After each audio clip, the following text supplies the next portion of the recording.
মেম সাহেব, এই যে আধা কফি। রাখ এখানে। আচ্ছা, তোরে যে আমার থ্রি পিস গুলো দিয়েছিলাম ইস্ত্রি করতে করেছিস? ও জি, ইয়ে মানে সংসারের অনেক কাম আছিল তো, এর জন্য ভুলে গেছি। সমস্যা নাই, আমি অহন করে দিতেছি। একটা কাজ ঠিক মতো করতে পারিস না, না? কোন একটা কাজের কথা যখন বলি তখন তুই এই কাজ ওই কাজ গোটা সংসারের সব কাজ দেখা যায় আমারে। না, এমনটা না আসলে। ওই যে আম্মাই কইছিল কাজ কামগুলো করতে, থালা বাটিগুলা ধুইতে, ওইগুলা ধুইতেছিলাম আর কি। আর বাথরুমে অনেকগুলা কাপড় আছিল, ওইগুলা কাইচে দিলাম তো, এই জন্য আমি আর সময় পাই নাই। আপনি শুধু শুধু আমাকে হাত তুললেন কেন? এই ছোট লোকের বাচ্চা, একদম মুখোমুখি তর্ক করবি না। আমি না তোদের মতো এই ছোট লোকদের খুব ভালো করেই চিনি। কোনো কিছু হলেই সুযোগ পেলে শুধু কাজে ফাঁকি দেওয়া, তাই না?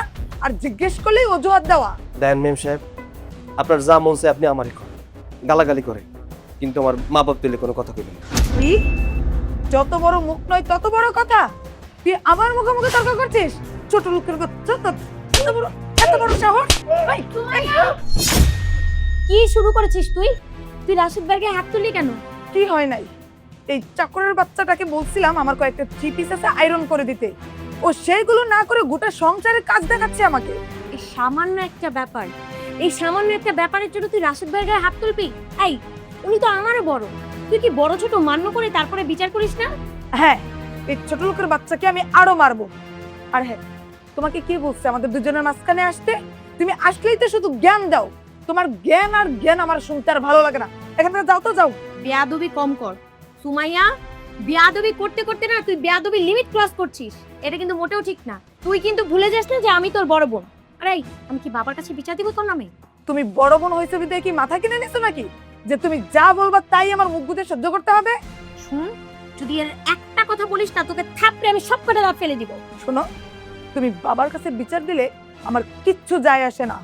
আর আমি ভুলে যাই নাই তুমি আমার বড় বোন। যদি এটা ভুলে যেতাম না, তাহলে চাকরের বাচ্চাকে যেভাবে থাপড়াইছি সেগুলো তোমার গালে দিতাম। আমি মাকে সবটা বলছি। যা গিয়ে বল মাকে। সব সময় শুধু মা মা আর মা। প্রত্যেকটা সময় রাশিদ ভাইয়ের উপর নির্যাতন চান। কিছু বলি না বলি। আরে যে আপনি আপনি কি কোনো কিছু প্রতিবাদ করতে পারেন না? এখন থেকে যে যা বলবে সব অন্যায়ের প্রতিবাদ করবেন, মনে থাকবে?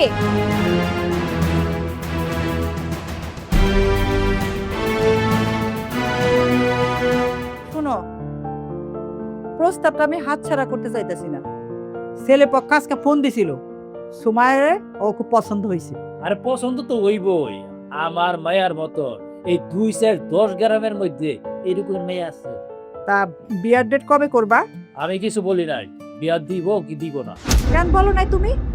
এই, তুমি কি চাও না আমার সুমায়ের বিয়ে হোক? আরে আমি তো না করি না সিঁড়ি। আগে বড় মায়ের বিয়া দেই, এখন বড় মায়ের রাইখা যদি নাকি ছোট মায়ের বিয়া দেই, তবে সমাজের কি বলবো? কইবো যে বড় মেয়ের নিশ্চয় খুদ আছে। সমাজের কথা ছাড়ো, সুমায়ের জন্য ভালো সম্বন্ধ আসছে, আগে সুমায়ের বিয়ে দাও। তোমার বড় মেয়ের ভাইকে বিয়ে ছিল না তাই বিয়ে হয় নাই, তা তো কত সম্বন্ধ আসলো, কই একটাও তো হইল না। তার ভাগ্যে নাই, আমার সুমায়ের ভাগ্য ভালো, তাই আমার সুমায়ের বিয়ে আগে হইল। এটা ভাগ্যের কথা না, এটা হচ্ছে নিয়মের কথা। আরে সুচিরও তো একটা মান সম্মান আছে।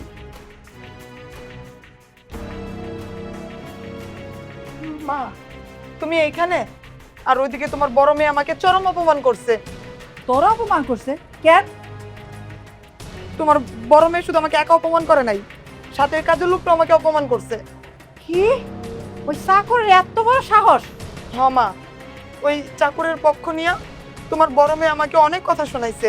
দেখ সুমাইয়া, তুই নিশ্চয় তোর বড় বইনের নিয়া ওই ডরমে বৈশা বৈশা নানান কথাবার্তা কইছ। সেই জন্যই তোর বড় বইনে তোরে দুইটা কথা শোনাই দিছে। তুমি সব সময় তোমার বড় মেয়ের পক্ষ নিয়ে কথা কও। তোমার বড় মেয়ে যেন ছোট মেয়ের অপমান করছে, এখন তার বিচার তুমি করবা না করবা না এইটা কও। শোনো, এটা নিয়ে কোনো কথা বলল না, এটা হচ্ছে বড় বিষয়। এটা দেখবা 2 দিন পরে এমনি এমনি হয়ে যাবে। ঠিক আছে, তোমার কিছু করতে হবে না, যা কিছু করার আমি করব। আজকে আমি ওই দুইজনে বুঝায় দিব কার জায়গা কোথায়। চল তো আমার সাথে, চল।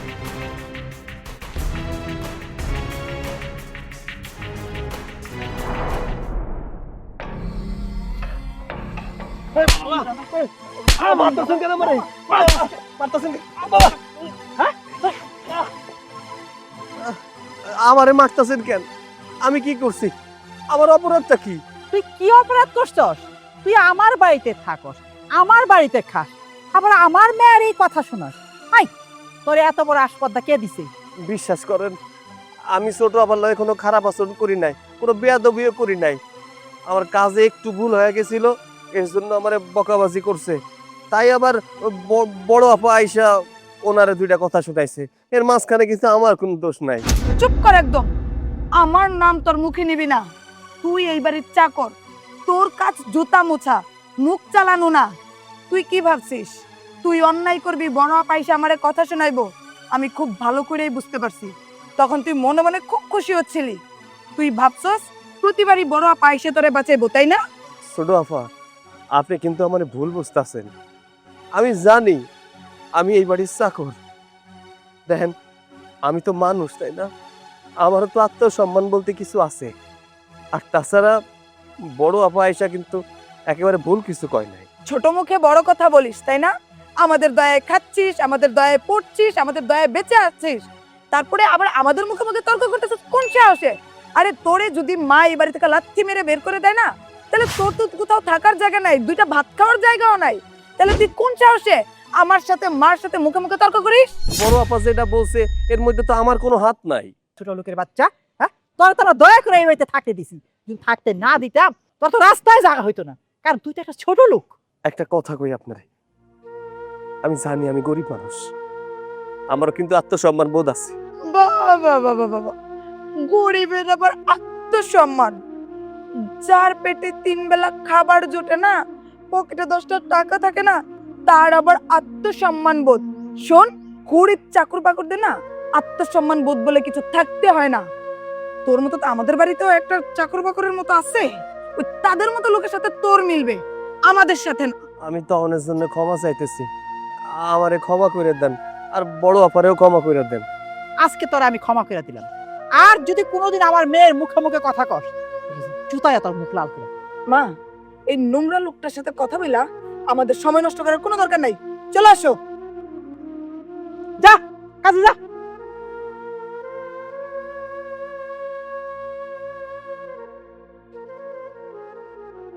টাকা আছে বলে আজ আপনারা মানুষের মানুষ মনে করেন না, কিন্তু আল্লাহ তো সব দেখতাছে। আজ আমি নিরুপায় বললাম, মুখ বুঝে সব সহ্য করলাম, কিন্তু দিন তো সবার এক যায় না। যেদিন আমারও দিন আসবো, সেদিন আপনারা বুঝবেন যে সম্মান টাকা দিয়ে কেনা যায় না, ওইটা অর্জন করতে হয়। আজ এই অপমানই আমার শক্তি। একদিন এই বাড়ি থেকে মাথা উঁচু করে বাইরে হয়ে যাবো ইনশাআল্লাহ। আলতাপ, আমি কিন্তু আর পারছি না। তোমার এই মেয়ে সারাক্ষণ বাড়ির মধ্যে অশান্তি করে ভরে রাখি, সারাক্ষণ কাজের মানুষের সাথে চলাফেরা করে। আমি বলি কি, তুমি যেভাবে পারো ওর একটা বিয়ে দিয়ে এই বাড়ি থেকে বিদায় করো। শিরিন, তুমি শান্ত হও। সুচি আমার বড় মেয়ে, এটা জিনিস না যে বিদায় করে দিলাম। ওর জন্য আমি পাত্র দেখতাছি, মনের মতো পাত্র পাইলে বিয়ে দিব। মনের মতো ছেলে মানে আমাদের স্ট্যাটাসের সাথে মিশে এরকম তো কত পাত্র আসলো। কই, তুমি তো কোনো পাত্রের সাথে ওকে বিয়ে দিলে না। তার মানে তুমি চাওই না ওর বিয়ে হোক, তুমি চাও ও সারা জীবন এই বাড়িতেই থাকো। তোমাকে আমি একটা কথা সাপ সাপ বলে দিতেছি, তোমার মেয়ে সুচি যদি এই বাড়িতে থাকে, তাহলে কিন্তু আমি আমার মেয়ে সুমায়াকে নিয়ে এই বাড়ি থেকে চলে যাবো। কেন মা, আমাকে কি এই বাড়ি থেকে বের করতে পারলেই আপনি শান্তি পান? ঠিক আছে, আপনি চাইলে আমি এই বাড়ি ছেড়ে একেবারে চলে যাব, কিন্তু তার আগে একটা কথা বলুন তো, আপনি কেন রাশেদ ভাইয়ের গায়ে হাত তুলেছেন? রাশেদ ভাই কি এমন অন্যায় করেছে রাশেদ ভাইকে এরকম চোরের মতো মারতে হলো? দেখো আলতাপ, দেখো তোমার মেয়ের স্পর্ধা দেখো। কাজের ছেলেকে আমি দুইটা কথা শুনাইছি বিলা, তোমার মেয়ে কাজের ছেলের হয়ে দালালি করতে আসে। আমি কারো হয়ে দালালি করছি না মা। আপনি রাশেদ ভাইকে যেভাবে মেরেছেন এটা আপনি ঠিক করেন। আর সেও একজন মানুষ, হতে পারে সে আমাদের বাড়িতে কাজ করে, কাজের লোক, তাই বলে কি তার কোনো স্বাধীনতা নেই? সে যেটা ভুল, ভুলকে ভুল বলতে পারবে না, সঠিককে সঠিক বলতে পারবে না, তাহলে এটা কেমন মানবিকতা? আর আপনি কি ভাবেন আপনি টাকা পয়সার গরমে আপনি সবকিছু ভুলে যাবেন? একটা মানুষকে মানুষের মতো মর্যাদা দিবেন না? সে আপনার বাড়িতে কাজ করে বলে আপনি তার সাথে যা ইচ্ছে তাই করবেন? তাকে আপনি এরকম চোরের মতো মারবেন? চুপ কর হারামজাদি, একদম মুখে মুখে কথা বলবি না। আই, তোর এই মুখে মুখে কথা বলা কে শিখাইছে? তোর এই মায়? তোর মায় তো মইরা গিয়া বাঁচছে, সমস্ত ঝামেলা সমস্ত যন্ত্রণা আমার ঘাড়ে দিয়ে গেছে। মা, আপনি আমার মাকে নিয়ে এরকম কথা বলতে পারলেন? আজকে যদি আমি আপনার নিজের পেটের মেয়ে হতাম আপনি কি পারতেন আমার সাথে এভাবে কথা বলতে? আপনি পারতেন সবসময় আমার পিছে লেগে থাকতে? আরে আপনি যাকে নিয়ে কথা বলছেন সেই মানুষটা এই দুনিয়াতেই নেই। আপনি কেন কথায় কথায় সবসময় মরা মাকে টেনে কথা বলেন?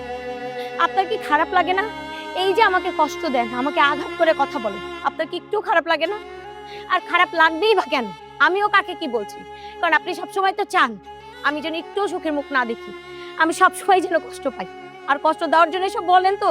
ঠিক আছে বলেন, আমার মনে কোনো কষ্ট নাই, যা ইচ্ছা বলেন।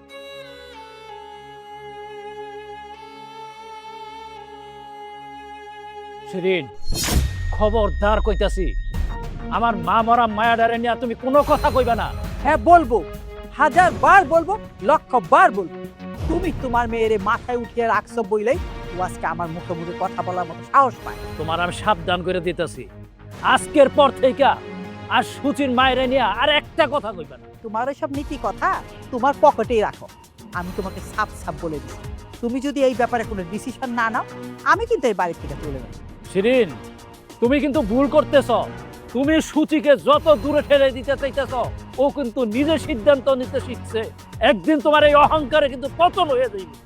ওই মেয়েকে এই বাড়ি থেকে বিদায় না করা পর্যন্ত আমি 1 সেকেন্ডের জন্য থামবো না।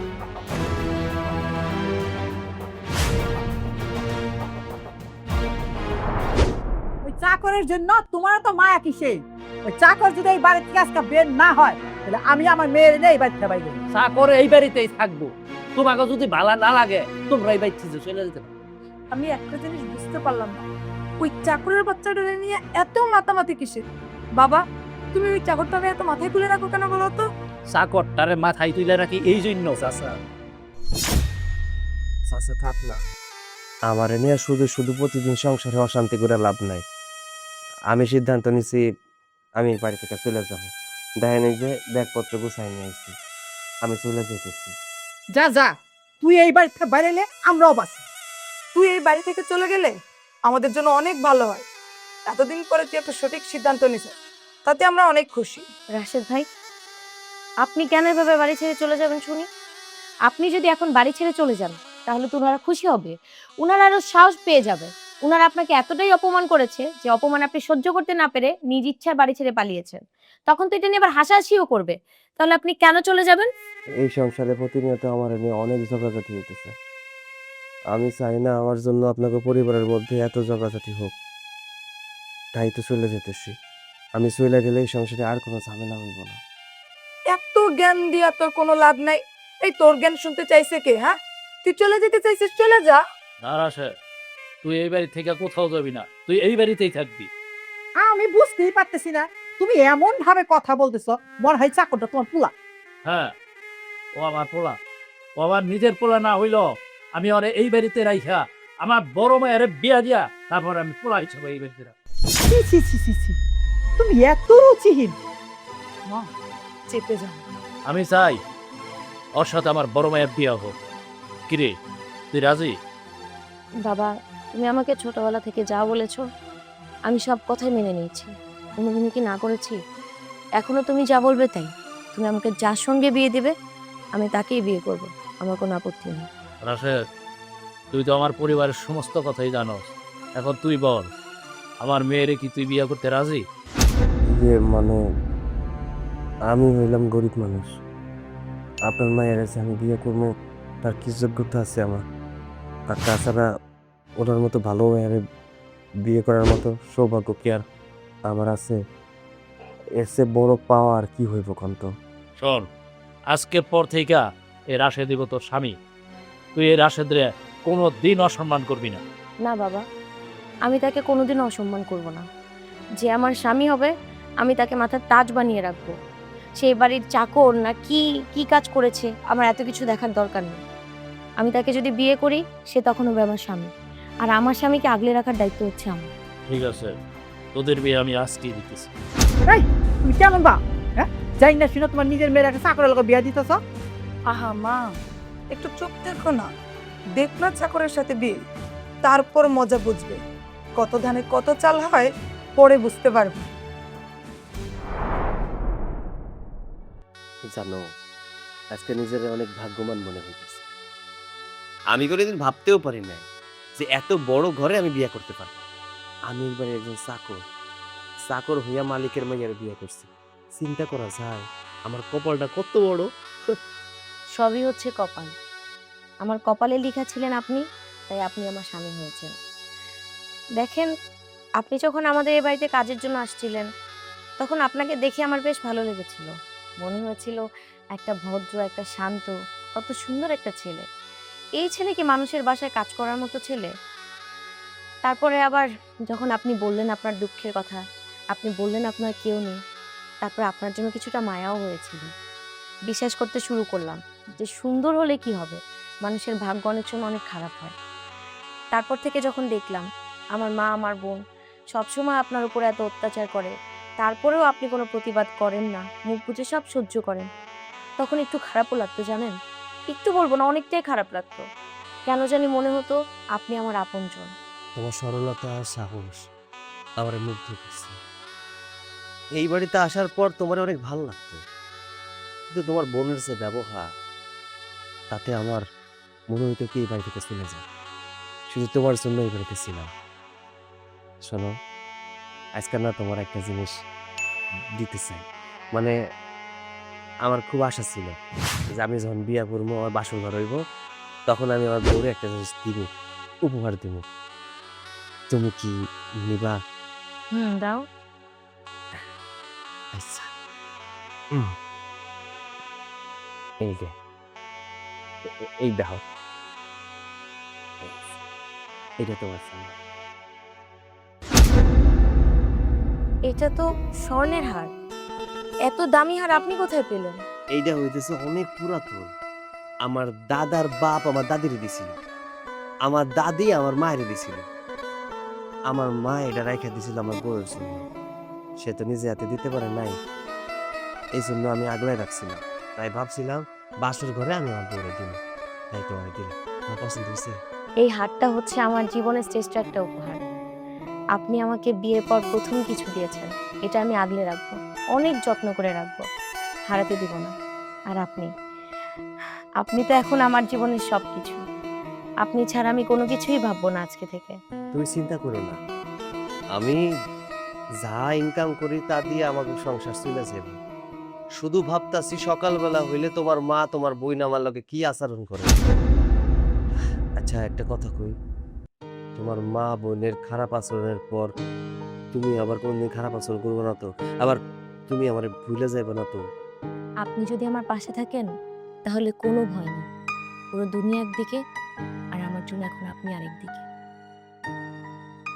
আমি তোমার কাছে সবসময় থাকবো। রাশেদ, রাশেদ, এখন কি ঘুম ভাঙে নাই?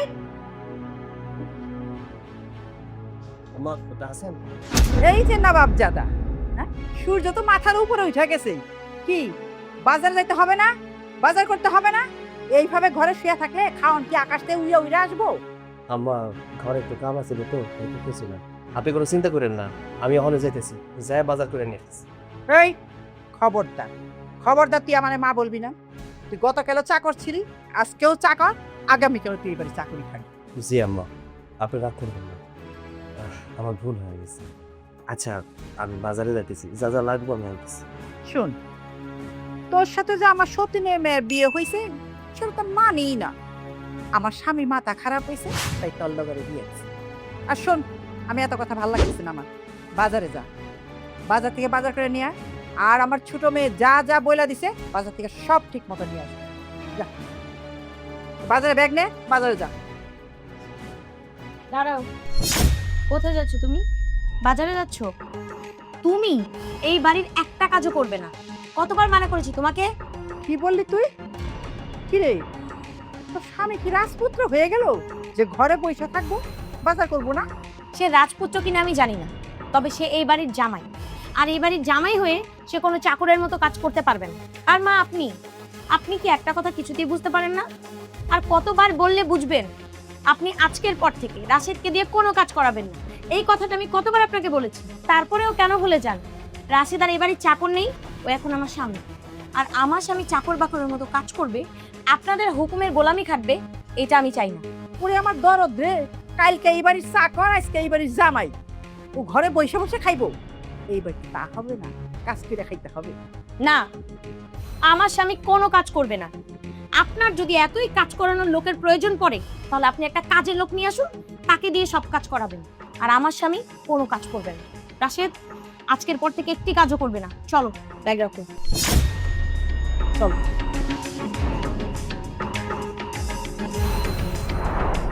আরে না না, মায়া বিয়া দেওয়ার সময় কোনো অনুষ্ঠান করে নাই, হুট কইরা দিন তারিখ কইরা খালি দিয়া দিছি। যখন অনুষ্ঠান করবো তখন তো আপনারা দাওয়াত দিমই। বাবা, আমাকে 20,000 টাকা দাও তো। 20,000 টাকা? হুট কইরা 20,000 টাকার কি প্রয়োজন হইলো? এই তোর না গত সপ্তাহে হাত খরচ দিছি। ও বাবা, সামান্য 20,000 টাকাই তো চাইছি। আমার ফ্রেন্ডদের সাথে গেট টুগেদার আছে, তাছাড়া আমার একটা ড্রেস পছন্দ হয়েছে খুব। আচ্ছা, একটা কথা বলো তো বাবা, এই যুগে 20,000 টাকা কোনো টাকা হইলো? এই টাকা গাছের পাতা না যে আমি ছিঁড়মো আর তোর খালি দিয়া দিমো। এত টাকা দিয়া বিলাসিতে ভালো না। তোর যদি কাজের জন্য প্রয়োজন হয় তাহলে তুই টাকা চাই, আমি তোর দিব। প্রয়োজন ছাড়া আমি তোর কোনো টাকা দিতে পারবো না। কেন দিতে পারবা না তুমি? পরের ছেলেরা বসায় বসায় খাওয়ানোর সময় তোমার কাছে টাকা থাকে, আর নিজের মেয়ের শখের বেলায় তোমার যত যুক্তি, তাই না? শোনো, রাশেদ হইছে এইবারে জামাই, ওরে তুমি সম্মান দেওয়া কথা কও। মার মতন খালি কথা কওয়া শিখছ। কি হয়েছে রে মা? দেখো না মা, বাবার কাছে সামান্য কিছু টাকা চাইছি, বাবা দিচ্ছে না। কি ব্যাপার, তুমি আমার মেয়ে করে টাকা চাইছে, টাকা দিচ্ছ না কেন? ও, নিজের মেয়ের জামাইরে বসে বসে খাওয়াচ্ছ, তখন তোমার কোনো হিসাবপত্র লাগে না, তাই না? যেই মাত্র আমার মেয়ের টাকা চাইছে অমনে তুমি হিসাবে ঝাঁপি ফিরে বসছো। শোন সুমাইয়া, তোর বড় আপা ফকিরনি না, তোর মনের চাইতে অনেক বড় মন ওর। আর শোনো, তোমার সাপ সাপ করে একটা কথা কয়ে দিতেছি, রাশেদ হইছে এই বাড়ির জামাই, ওর সম্মান দেওয়া কথা কইবা। সম্মান? কিসের সম্মান? তোমার ওই গুণবতী মেয়া আজকে আমাকে ড্রয়িং রুমে তোমার ওই জামাইয়ের সামনে আমাকে অপমান করলো। আমার বড় মেয়ে খারাপ কিছু বলে নাই। রাশেদ হইছে এই বাড়ির জামাই, ওরে সম্মান দিয়া তারপরে কথা কইতে হইব। আগে চাকর ছিল, এখন সে এই বাড়ির চাকর না, এখন সে হইছে এই বাড়ির বড় জামাই। সে আজকে আমাকে সোজাসুজি বইলা দিছে রাশেদ নাকি এই বাড়ি আর কোনো কাজ করবে না, কোনো কিছু করতে পারবে না, সে জামাইয়ের মতো থাকবে। আমার মেয়ে তার স্বামীর পক্ষ নিয়ে কথা কইছে, তোমাদের এত লাগছে কেন? গায়ে লাগবো না মানে? হেই, তুমি কি একটা বড় ভাইবা দেখছো? যে লোকটা সব সময় আমাদের পায়ের নিচে বসে থাকতো, সে এখন আমাদের সাথে একসাথে ডাইনিং টেবিলে বসে খায়। তুমি কি জানো, এই দৃশ্য দেখে পাড়ার লোকজনের সবাই হাসাহাসি করে। মানুষে বলে কি জানা, বলে কি বাড়ির চাকর এখন আবার এই বাড়িতে রাজত্ব করে।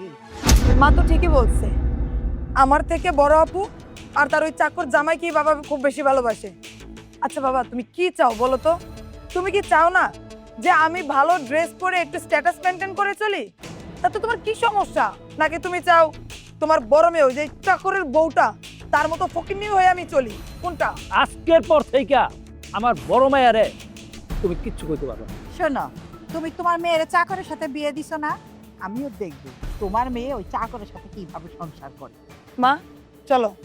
শোনো বাবা, আমিও এই মায়ের মেয়ে, আমি যেভাবেই হোক তোমার কাছ থেকে টাকা আদায় করেই ছাড়বো। ঠিক আছে, তুমিও দেখো আর আমিও দেখবো তোমরা এই বাড়িতে জামাইরে সম্মান না দিয়া কিভাবে থাকো। মা আসো। রাত দিন খালি টাকা আর টাকা, টাকা গাছের মধ্যে ধরে ছিরমা খালি দিয়া দিন। অসহ্য।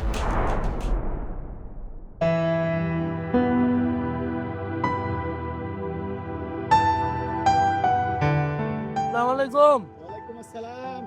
কেমন বাবা। চলতেছে কাজ কাম? এই তো ভাই ভালো ভাই, কাম কাজ হইতাছে। খবর শুনছো নি মিয়া? আমাকে মালিক আইতেছে আজকে। তাই আরে সাথে নতুন বিয়া করছে না, বউ লই আইতেছে। জলদি জলদি কাজ শেষ করো আজকে। তাড়াতাড়ি কাম করো ভাই। ঠিক আছে, জলদি করো। এসো। আরে তুমি আমাকে হঠাৎ করে কোনো কিছু না বলে এখানে কেন নিয়ে আসলে? তুমি জানো মা যদি দেখে যে আমি বাড়ির বাইরে বের হয়েছি তাহলে আবার শুরু করে দিবে ঝগড়াঝাটি। ঝগড়া করলে করুক না, মাঝে মধ্যে একটু ঝগড়া শোনাও ভালো। একটু অপেক্ষা করো, সবকিছুই বুঝতে পারবে। আসসালামু আলাইকুম স্যার। ওয়ালাইকুম আসসালাম। কাজ কামের কি অবস্থা? আলহামদুলিল্লাহ স্যার, সব ঠিকঠাক চলতেছে স্যার। শুনুন, গরিব মানুষের কষ্ট আমি খুব ভালো করেই জানি। যারা কাজ করে তাদের অনেক কষ্ট হয়, তাই পরিশ্রমের পারিশ্রমিক ঘাম শুকানোর আগেই দিয়ে দেওয়া উচিত। অবশ্যই স্যার, আপনি আজ পর্যন্ত কখনো দিনমজুরের টাকা তো রাখেন নাই, আপনি তো আগেই টাকা দিয়ে দেন। আর এই সুবাদে আমাদের একটা সুবিধা হয়েছে স্যার, সবাই মন খুলে কাজ করে। আপনি যান, আমি একটু কথা বলি। আচ্ছা,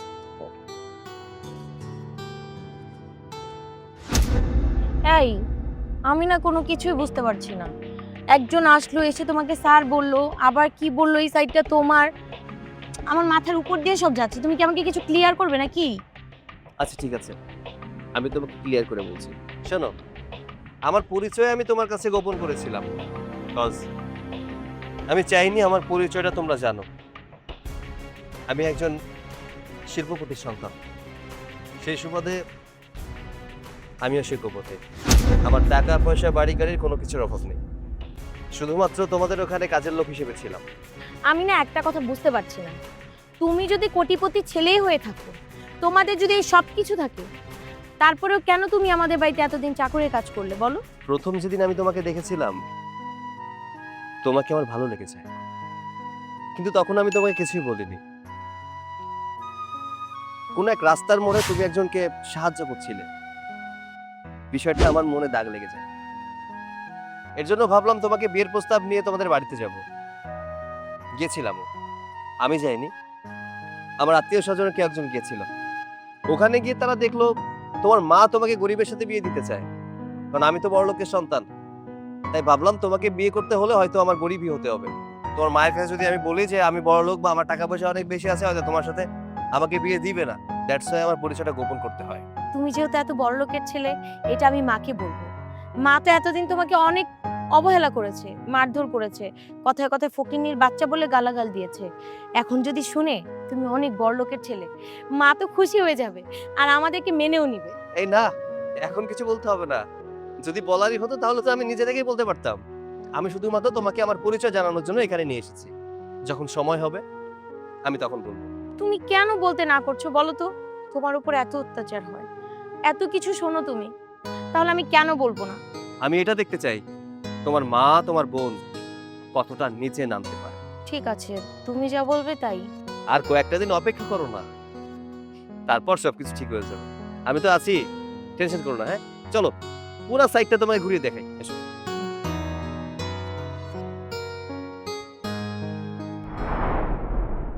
আচ্ছা, এই ওর সময় আর দুইজনে কোথায় গেল? বাড়িতে একটা কাজের মানুষ নাই, এই ওর সময় দুইজনে যুগল বন্দি হয়ে কোথায় গেছে? ও মা, চিল করো তো। আপু মনে হয় ওই চাকরটার সাথে পালায়ে গেছে। ভালোই তো হলো, আপদগুলো বিদায় হয়েছে। এই বাড়িতে আর কেউ রাজত্ব করতে পারবে না, আমাদের সম্মানও আর কেউ ধুলায় মিশাইতে পারবে না। যাক না পালায়া, তারপর যখন রিক্সা চালায় পেটে ভাত জুটবে না, তখন মজা বুঝবে। ওই দুইটা পালিয়ে গেলে আমি বাস।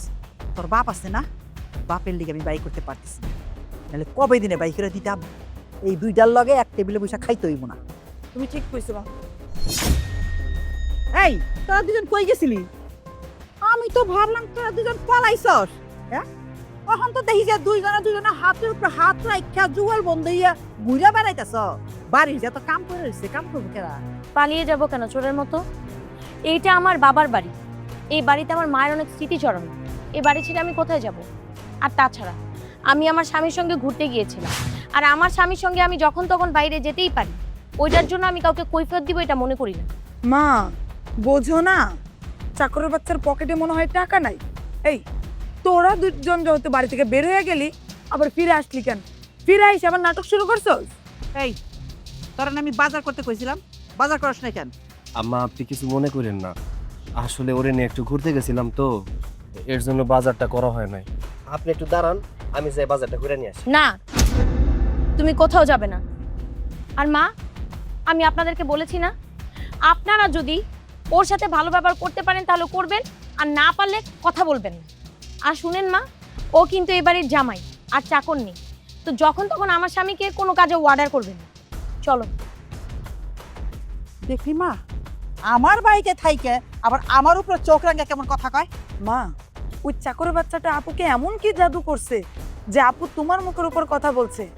আর ওদের দুজনে কি হয়েছে যে এত লাফাইতেছে? আমার বাড়িতে থাইকে আমারই চোখ রাঙাইব? দাঁড়া, অবশ্য চোখ রাঙানো আমি বাই করতেছি, এমন মজা দেখামো না তখন কে পাই। দুইটারে আমি এই বাড়ির থেকে বাই করেছি। হ্যাঁ মা, ওদেরকে যত তাড়াতাড়ি পারো এই বাড়ি থেকে গাড় ধাক্কা দিয়ে বের করে দাও, নয়তো ওরা যদি এই বাড়ির মালিক হয়ে যায় তখন তো আমাদেরকে এই বাড়ি থেকে গাড় ধাক্কা দিয়ে বের করে দিবে। তখন আমাদের সম্মানটা আর কোথায় থাকবে? চলো মা, ঘরে গিয়ে একটু চিন্তা ভাবনা করে দেখো। চল আসো।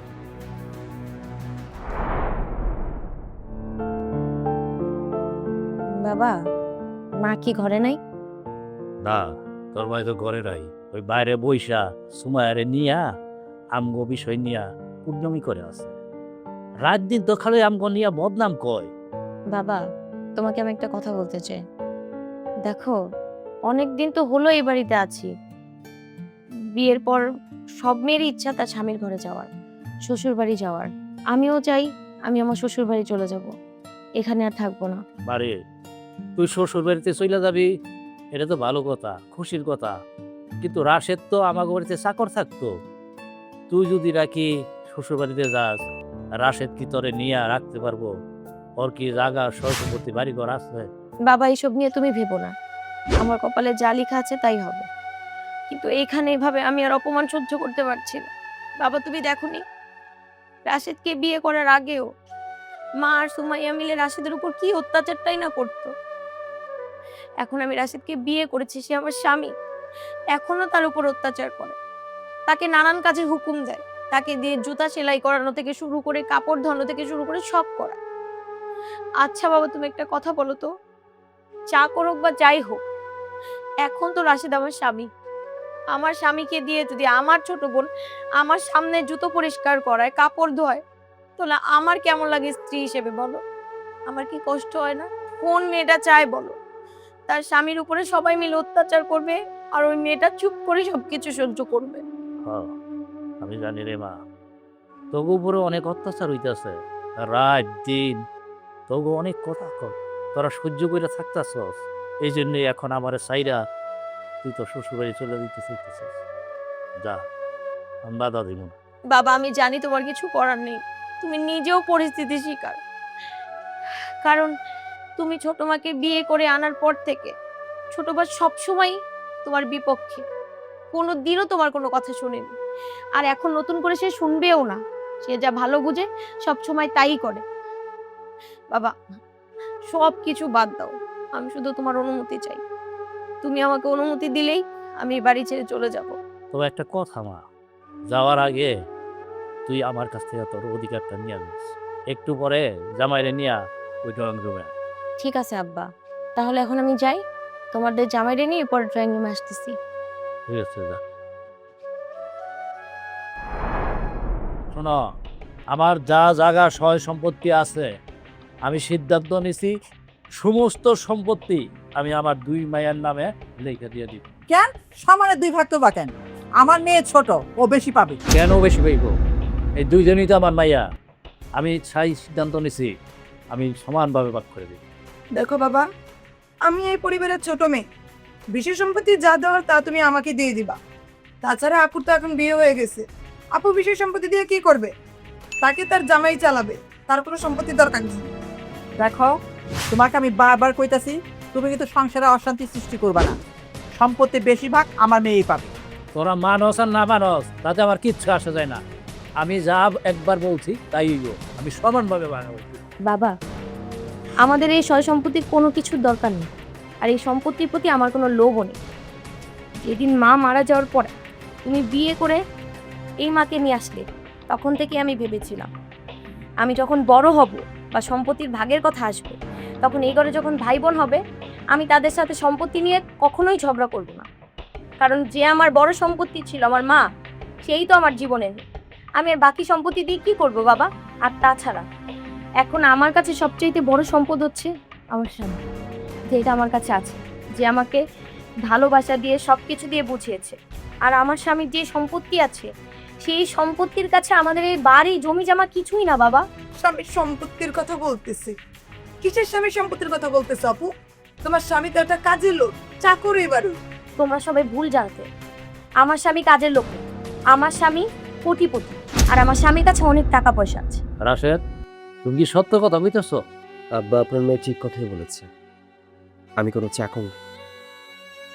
আমি চৌধুরী গ্রুপ অফ ইন্ডাস্ট্রিজের মালিক, আরশাদ চৌধুরীর একমাত্র ছেলে। রাশিদ চৌধুরী। আমি শুধুমাত্র আপনার মেয়েকে ভালোবেসে এই বাড়িতে এসেছিলাম। আমি বিয়ের প্রস্তাব নিয়ে যখন এই বাড়িতে লোক পাঠিয়েছিলাম, তখন দেখলাম যে আপনার এই মেয়েকে গরিবের সাথে বিয়ে দিতে চায়। তাই সিদ্ধান্ত নিলাম, আমি সেদিন থেকে গরিব, তাই এখানে চাকর সেজে ঢুকলাম। আপনার মেয়েকে ভালোবাসলাম, আপনাদের মন জয় করার চেষ্টা করলাম, কিন্তু কিন্তু আপনাদের যে ব্যবহার, তাতে আমি মুগ্ধ। তবে অসুবিধা নেই, ভাগ্যের লিখন কখনো খণ্ডানো যায় না। হয়তো আমার ভাগ্যে ছিল, তাই যেভাবেই হোক বিয়ে হয়েছে। এখন আমি আমার বউকে নিয়ে এই বাড়ি থেকে চলে যেতে চাই। বাবা, আমি সিদ্ধান্ত নিয়েছি, আমি এখন থেকে আর এই বাড়িতে থাকবো না। আমার স্বামীর সাথে আমার স্বামীর বাড়িতে একেবারে চলে যাব। আমি আমার বউকে নিয়ে চলে যাচ্ছি।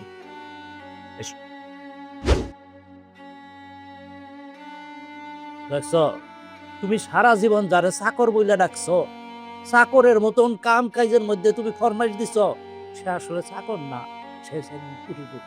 তোমার মেয়ে যে বেঈমান তার প্রমাণ দেখলা, এই যে চইলা গেল, একবার তো আমার বইলাও গেল। বলবো কেমনে? হ্যাঁ, তোমার এই মেয়েরে সবসময় তুমি আদর যত্ন করতা, কিন্তু আমার মেয়ের তো তুমি দেখতেই পারো নাই।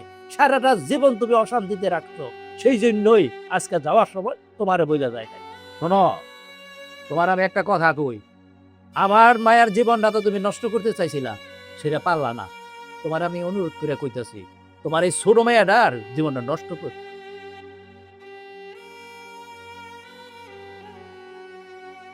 তোর বাপে অবশ্য ঠিক কথাই কইছি। আমি তার মেয়েটারে কোনো দিনও মুখ দেইনি, কোনোদিন একটু ভালোবাসা দেইনি। দেখলি ওর ভাগ্যটা, পাতার তলে কপাল ছিল, কুটি ঘরে বিদ্যুৎ।